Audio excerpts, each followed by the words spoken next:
नमस्कार। चुनाव का समय है और भारत की राजनीति में चुनाव का प्रचार शबाब पर है।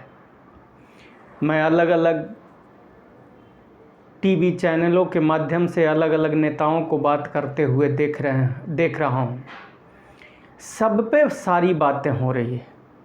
बातें हमारे देश की बेटियों के बारे में हो रहा है, बातें मणिपुर के बारे में हो रहा है, बातें महंगाई के बारे में हो रहा है, बातें रोज़गार के बारे में हो रहा है, बातें सारी हो रही है। उन लोगों की भी बातें हो रही है जिन्होंने हज़ारों महिलाओं की वीडियो बनाई, उसकी भी बातें हो रही है। और पिछले 75 साल से चुनावों में इसी प्रकार से बातें होते आई है। लेकिन एक बात जिसके कारण मणिपुर की बेटियों को, मणिपुर की बहनों को जो कारण है वो है वहाँ के SC ST OBC के लोगों की गरीबी, कमजोरी, लाचारी और मजबूरी। वहाँ दूसरा महंगाई आज आप सुनते ही होंगे अलग अलग वीडियो के माध्यम से कि बीजेपी वाले कहते हैं कि चाहे आटा 1000 रुपये किलो क्यों ना हो जाए, लेकिन हम वोट मोदी जी को देंगे। इसका मतलब कि जो 10% वाले लोग हैं उन्होंने 90% वाले को लूट करके इतना रुपया जमा कर लिया कि उनको कोई फ़र्क नहीं पड़ता है कि आटा 10 रुपये किलो हो या 1000 रुपये किलो। यानी उनके लिए गरीबी कोई मुद्दा अब रह ही नहीं गया।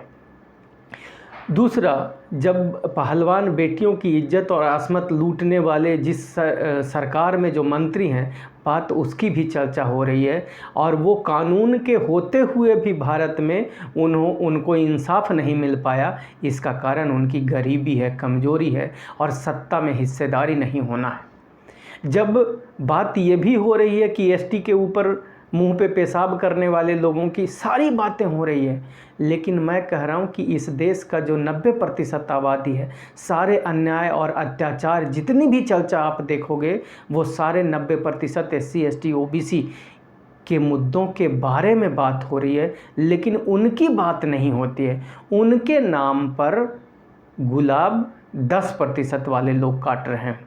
तो तब मैं आप लोगों को कहता हूं कि इस देश की मीडिया, इस देश की राजनीतिक पार्टियां, चाहे आम आदमी पार्टी हो चाहे केंद्र की सरकार हो, ये दोनों मिल करके इस देश की 90% आबादी SC ST OBC माइनॉरिटी के लोगों को गरीब, कमज़ोर, लाचार और मजबूर रखने के लिए लगातार प्रयासरत हैं, जिसमें ये सफल भी हैं।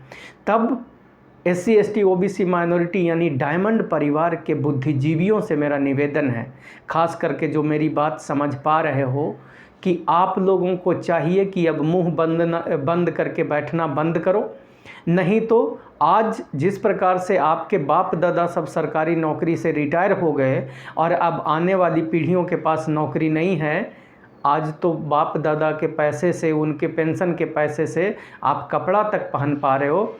आप अपने बच्चों को कपड़ा भी देने में असमर्थ हो जाओगे अगर यही स्थिति, जिस प्रकार से तुम्हारे बाप दादाओं ने मुंह बंद रखना तय किया कि हम मुंह बंद रख करके अपनी नौकरी पूरा कर लें, हम मुंह बंद रख करके अपना पैसा बचा लें, तो तब न तुम्हारी इज्जत बच पाई और न तुम्हारा पैसा। अगर इज्जत और पैसा दोनों कमाना है, अब मुद्दा ये नहीं है कि हम गरीब हैं, बल्कि मुद्दा ये है कि हम गरीब पैदा तो हुए लेकिन हमें अमीर बनना है।